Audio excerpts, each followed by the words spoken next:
So do you think that Kyle goes out and signs another wide receiver for depth like Taylor Gabriel? Is Taylor Gabriel available? Still available. That's a really good question. I'm going to say not Taylor because I think he's a lot like Travis Benjamin. Okay. But what I think Shanahan might do is what he did last year at the trade deadline if it's necessary. You know, it wouldn't be Emmanuel Sanders, but you look at the guys who are making 8, 9, 10, 11 million because the Niners only have to pay half of that. And around like the last year of their deals, like Sanders was last year. And the guys I found 3. Keenan Allen, Marvin Jones, and Kenny Stills. I think any of those 3, they're all different, but any of those 3 would be really good. And if the Niners feel they need them, they do have a second round pick they can trade. So, okay. So you're saying that those are the 3 guys that you feel would be most likely to be traded for at the trade deadline? Yeah, they kind of fit the Emmanuel Sanders criteria from last year. Yeah. Okay, so with Keenan, yes, they just got Justin Herbert. Yes. I watched Justin Herbert play when he was at Sherwood High School. It's out here. It's a suburb I live in Beaverton, Oregon. It's a suburb that's like 15 minutes outside of downtown Portland. Okay. Sherwood is another suburb that's about 30 minutes outside of Beaverton, where I live. Okay. I watched Justin Herbert play in high school. Okay. Everybody knew this kid was special. They just got him. Now, do you think that they're going to be more hesitant to trade, somebody like Keenan Allen because, they got the new quarterback, you know what I'm saying, that they just drafted. They weren't bad on offense last year. Do you think that they would be more hesitant? No, that's a great point. And clearly they wouldn't want to trade Keenan Allen right now. They're thinking like you're thinking. They're going to be pretty good. Justin Herbert's going to need Keenan Allen. But what if they're 1-6 at the trade deadline? There you go. What if they're 1-6 and they're like, well, Keenan Allen's going to leave anyway. It's not working out this year. Right. Maybe Herbert's not even playing. You know what I mean? Because he didn't have OTAs in minicamp. It could be Tyrod Taylor. Yeah. It's a possibility, but I think, I see what you're saying. It's possible that none of those guys will be available. The Lions could be good. They might want Marvin Jones. Right. The Texans just traded for Kenny Stills. They might see him as a necessary piece in their offense. So they got him last year at the trade deadline. You're right. Bro.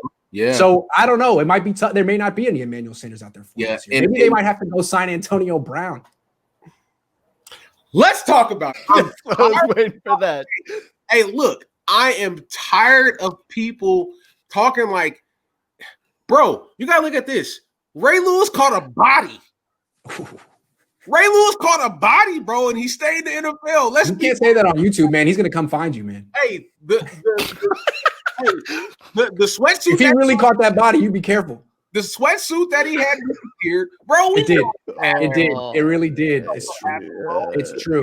NFL. Like Richie Incognito, his father died. He went to the mortician and he told him that he wanted his head to be chopped up. They could study the brain. They told him no. He went back in there with an assault rifle. He's back in the NFL. Yeah, the teams were like, Richie Incognito lost his way for a second, but he figured it out. That's true. Okay. All right. Look. Okay, let's talk about Antonio Brown because you make a good point. Let's throw out the off the field stuff. Let's just throw it out.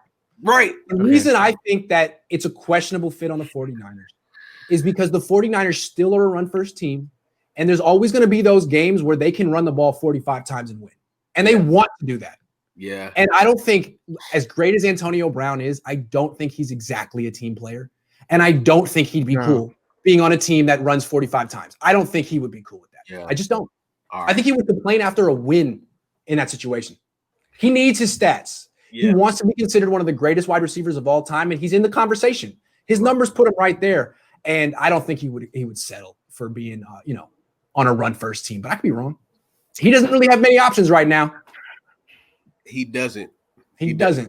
He doesn't have to pick of the litter. He has to go with who's ever going to sign him, and you're not going to get a lot of money, buddy. You're not going to.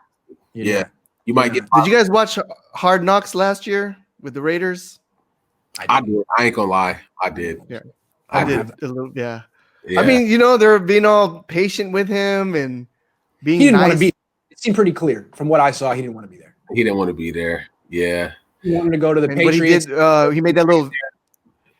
he made that video and then he put in Gruden's voice in there. Like, man, so disrespectful, man. Yeah, man. He After had, all him. he had Here's a the lot way I of- look at it. Tom Brady loves Antonio Brown. Loves him. Really lobbied for him on the Patriots and tried to get them to re-sign him. Bruce Arians coached Antonio Brown, like developed him back in Pittsburgh. The fact that the Bucs haven't signed Brown yet kind of tells you everything you need to know. I don't really get it, but if that organization hasn't signed him, then they would be the one that I would think would sign him. When they signed Brady, I'm like, watch him get Antonio Brown next. Watch. And they didn't. Even Arians came out and said, look, I know Antonio Brown. We're not going down that road. It's like, well, what does that mean? So he must be very hard to work with. Yeah. Even though he's a hard worker and a great player, he must be so hard to work with because he's a diva. And you put up with that to an extent, but he's a real diva. And if he doesn't respect Ben Roethlisberger and Mike Tomlin, who are two future Hall of Famers, he might not respect anyone. Right. Anyone. Yeah. So okay. Now the Niners are an organization that demands respect. A year ago, they were coming off a 4-win season, and maybe they didn't have that kind of leverage, but maybe Antonio Brown feels like he would want to play for Kyle Shanahan. I don't know. I still think that Jimmy isn't quite the level of quarterback. I feel like Antonio Brown might, the things he started saying about Carr, bumper cars and all this stuff. I don't know. I don't know if I want Antonio Brown around my you're right, quarterback like that. Bro. All right.